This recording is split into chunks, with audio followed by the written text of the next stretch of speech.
as well. And look, man, this is going to be a year to remember. I'm putting a stamp on it. I'm speaking it into existence. All good things this year. 2021, here we come, baby. I'm stepping with you, I Mike. love it. No doubt. Stepping with you, 7. It's right there it's 7, with you. but it's 21. 20 was tough, but 20 was good. Yeah. Gave you an opportunity to learn a whole lot. You know, we can make it. Yeah. That's what I came out of 2020 with. Like, you know what? You know what, Alex? What? We can make it. Yeah. Hey, Greg. We can make it. We can make it, Greg. How you feeling, Greg? Every year is a new opportunity for progress. And so that's all I'm expecting. Great expectations as always, even as it was for 2020. Like the guy said, it's time for better. Yes. I love it. And look how we're all starting it here, bright and early on Undisputed. So let's get to it bright and early. and start with some football. Will we finally be able to crown the NFC East winner this Sunday? Washington can steal the division with a win over Philadelphia. However, if they lose, then it will be the winner of the Cowboys and Giants game that will be playoff bound. So, LeVar, how will the NFC East play out on Sunday? There will be one team that navigates this gauntlet. And I may sound a tad bit biased, 7, but I think it's going to be Washington. Hey, Greg, listen, let me set the stage here, all right? I played in the NFC East. You played in the NFC East. When you look at these matchups, you look at the Eagles versus the Washington football team. If you didn't know this, the Eagles have a superiority complex against the Washington football team. They think they're better, Mike. They always think they're better. Y'all bring more fans when y'all come to FedEx Field. You think you're better. So I look at this and it's like, man, knowing that Alex Smith is going to be back out there, that gives me hope that this Washington team is going to be the king author of this weekend. I think that you got Lancelot and Chase Young, superstar stud. But then you go over into Dallas and with the Giants, they have superiority complexes towards both of each other, right? Giants think they're better than Dallas. Dallas thinks they're better than the Giants. So it's going to be an awesome matchup. You're talking about the city of brotherly love versus Chocolate City, the Big D versus the Big Blue. It's going to be an awesome weekend of games because it's all NFC East that determines who's going to make it to the playoffs. But I think Washington wins it. You know what? I'm excited because, you know, this division was called the NFC least all season long. And it was for the most part. But then you get guys emerging, you know, like Alex Smith for the Washington football team. And I think he stepped up tremendously. It was what they needed. With Coach Ron Rivera. You know, I do think the Cowboys beat the Giants this week, but I think to no avail. I think it's just too late. The Cowboys did turn up late, but as of right now, all signs showing that Alex Smith coming to play. And I think the football team, you know, going to put themselves in the position where, look, they win this weekend, they compete in the postseason. You know, I like where they at. So it's a storybook ending for Ron Rivera. It's a storybook ending for the football team, man, and it couldn't have ended a better way. But what the Dallas Cowboys got to learn, next year, 2021, you got to start a little faster. And I got to give props to Mike McCarthy because he galvanized the team. They hung in there.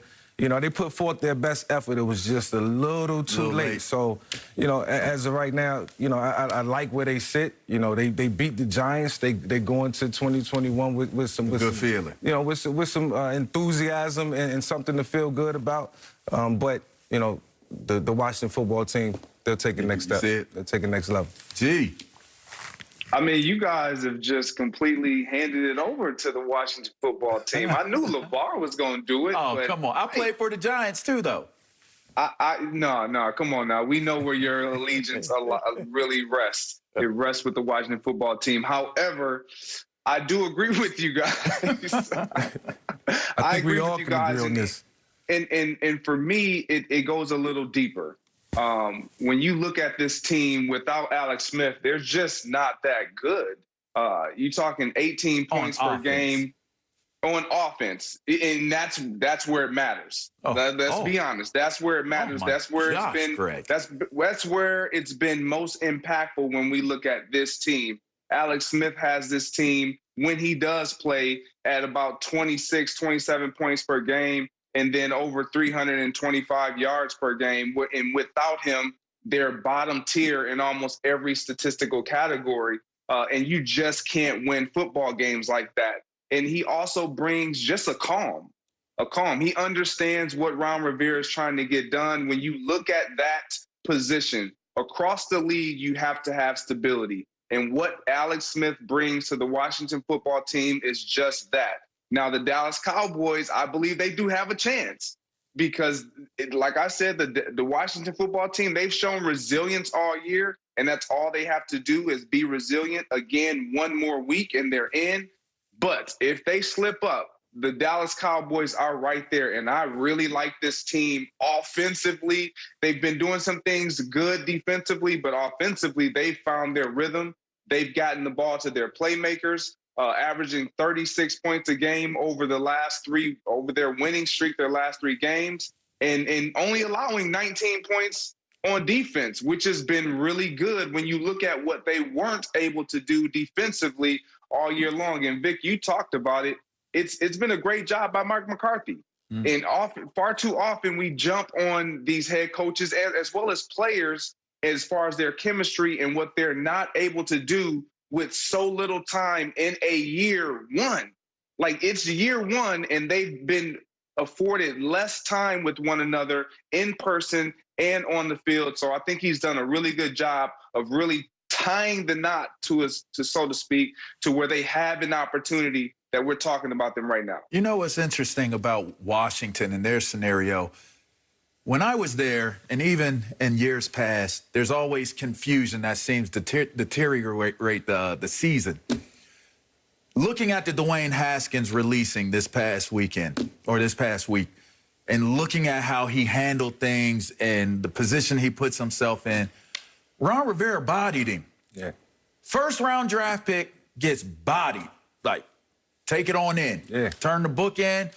There's not going to be that state of confusion that derails this football team now. Yeah. And so there was no confusion of, is this a cultural shift, or is this just are you flexing of the muscle? Like, this is not going to happen this way, but it's still Washington football, team football. No, Ron Rivera said, look, all y'all on notice, if a top draft pick at the quarterback's position can get bodied during the season, anybody can get it. And I'm going to tell you right now, if that's me in that locker room, I'm not looking at it being scared. I'm looking at it like, we got a real one. We got to be real ones.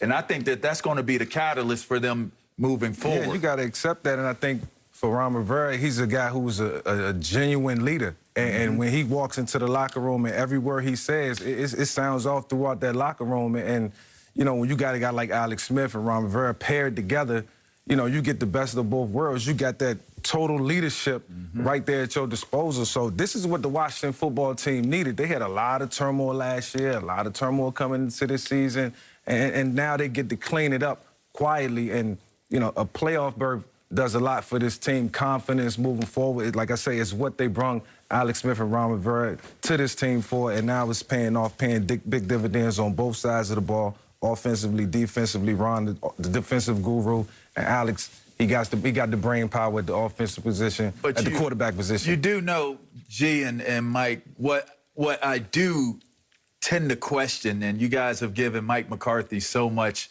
credit here, and I believe that he's done well as of late in salvaging what's taking place. But this has been advertised as a Super Bowl-ready team. And looking at this Dallas team, if they miss the playoffs because of another team, if they miss them, then now doesn't the conversation to you become, where do you go? How do you justify what took place this season when all of the discussion points were surrounding this Dallas team being a Super Bowl-ready team? Yeah, Dallas coming to the season every year is the favorites to win the NFC East and to possibly compete for the Super Bowl. And for all the right reasons, they always have the team starting out the season that can compete, for the Super Bowl. And then slowly but surely things start to go left, and they lose a guy, and they lose Dak, and yada yada.